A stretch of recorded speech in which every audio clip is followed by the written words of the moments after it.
guys, it's Film Flaming here, and today I'm going to be reviewing Sonic the Hedgehog 3. So this movie is actually pretty good. I thought it was just me an average Sonic movie, but this movie's a little different. So this movie's like 20% better than the first two. The first one was like okay.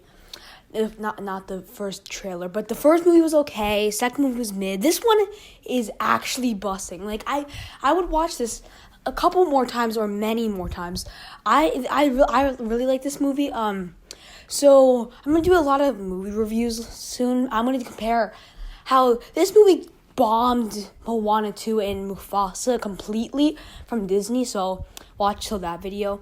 But so I'm just gonna be reviewing Sonic 3 by itself just because it's so good. It'll be in the other one, but just because it's so good, I'm just gonna make it its own review. So I'm not gonna do IMDb for this one. The other ones I will, like the Wild Robot. But this one I will do Rotten Tomatoes. So this movie has an 87% on Rotten Tomatoes. The first one has a 64. The second one has a 69. The difference is insane. Like in the trilogy, this is the third one's the best one. Like, when does that ever happen? Not usually. So yeah, this movie is really good. I don't know how. It kind of just blew me away. And then I watched Mufasa, and then it was colorless and boring. But this movie is way better. So yeah, Paramount did great with this one for sure. Definitely props to them. Definitely beat Disney in my books. So this is pretty good. I really like it compared to Disney's other movies. But I didn't want to do a Moana 2 review because it's so boring. This movie's actually good. I'm going to say the plot soon, but this movie, I bet if I check IMDb, it's probably really high.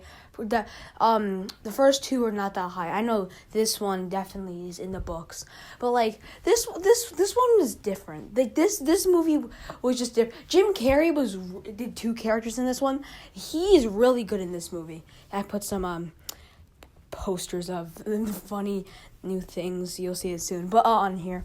But so anyway, this movie is this movie is just really good. And I wanted to make a review on it. Yeah, there's the poster. Because this movie's really different. So I'm going to say the plot of the movie. So first though, Sonic is excluded in this movie. Shadow is in this movie. So Shadow is the big new character who everybody fears. So he's the new character. Keanu Reeves did good. Ben Schwartz did good with Sonic, and you know them. But Tails and Knuckles and the human characters besides Jim Carrey, they're all bad, and so they're on the side. They have no speaking parts. Even Tom and Maddie have no speaking parts. I think Wade has the same amount of only a little bit more speaking parts than the dog. That's for real. Sonic has no parts in this movie. He does. Tom almost dies sadly, but he doesn't. I think Jim Stone was good in this movie for sure. Jim Carrey did really good with both Robotniks. I think that was really good on Jim Carrey's part. So yeah, I didn't saw the post-credit scene, but they showed a plot for Sonic 4, how Amy is trying to hunt down Metal Sonic. Metal Sonic's definitely really cool. They were planning for 2027, but weren't they just doing 2 years everything? I thought they were just gonna keep it with the Knuckles series. Oh no third movie because Jim Carrey retired. Oh no, the end of the year. No. Jim Carrey's coming back, and we're doing 2 things in a year, so we can skip a year for Sonic 4, which is supposed to be big. I don't know. I don't think it'd be better since Sonic 3.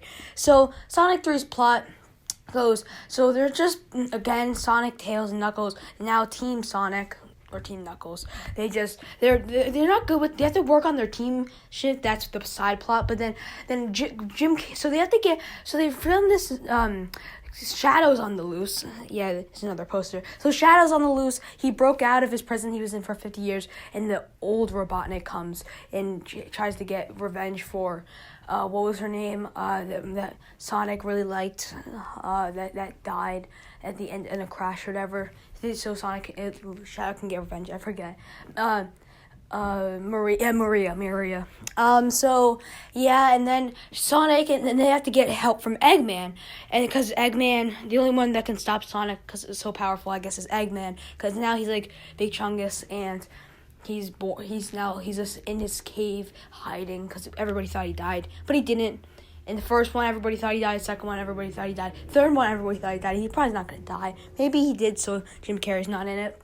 He really did I guess Jim Carrey doesn't like sequels or even trequels. It's like a first trequel. But his last 2 movies were just that. So yeah, it's kind of sad, but yeah. So yeah, I'm definitely excited for Sonic 4. But yeah, Sonic 3, they ended off with like, oh yeah, they're fighting. Yeah, they do that, and then all of a sudden, so they make this big Eggman destroyer thing, and they have to, so they can steal the 2 chips. They steal the 2 chips with with Maddie's sister barely making an appearance, which I like that a lot, with Randall too. But Randall, no, but they so what they do is so they have to try to take that key, and they go to like a Japanese place and they say Pokemon. Wow, but yeah, they go to they try to get the chips, so Robotnik doesn't get it, but Robotnik with his slick skills gets it with his grandpa, and then they make the big egg thing to destroy the whole world, and then Eggman's like, oh wait, this is gonna destroy the whole world, and then really the old Eggman is evil all along, and like more evil than Dr. Robotnik, and he doesn't want to die himself, but then he tries to, then they have some fighting, which is the end fighting scene, I'm gonna say at the end, is cool. But so what they do for the fighting scene is Eggman has a fight with his grandpa, and what they do, and it's a cool mustache thing. I forget. Yeah, it's like that. And then they fight, and then they reveal the backstory before, and then they fight, and then Robotnik and the grandpa fight, and then the grandpa almost the Robotnik falls, but then Tails picks him up falls to the earth basically from high. Then Tails picks him up, and then I guess kills the grandpa, and then the egg thing's gonna get destroyed. So he says his final words to Stone, which he didn't, like, he betrayed him in like the whole movie, and Stone's like, no, I can't leave you again, and of course he can't hear him because he's not a projector, and then he blows up, we suppose, and then they have a full out brawl. So Sonic just comes out of nowhere and just starts beating up, trying to beat up Shadow, which he's losing because he became Supersonic from the last one. It took it from Wade, and then all of a sudden Shadow becomes Supersonic, and yeah, they fight. They just fight, and then they agree, and then they save the world. And yeah, it just ends like your typical movie. I feel like all the post-credit scenes from the first one, second one, and third one, they all lead into the next movie. I mean, that's actually pretty cool. I stayed to the first post-credit scene. I actually watched Sonic 1 in theaters, not Sonic 2. So yeah. The movie ends, and they have peace again, and I forget where Shadow goes, but, so yeah. Thank you guys for watching. 3, 2, 1, film flaming out!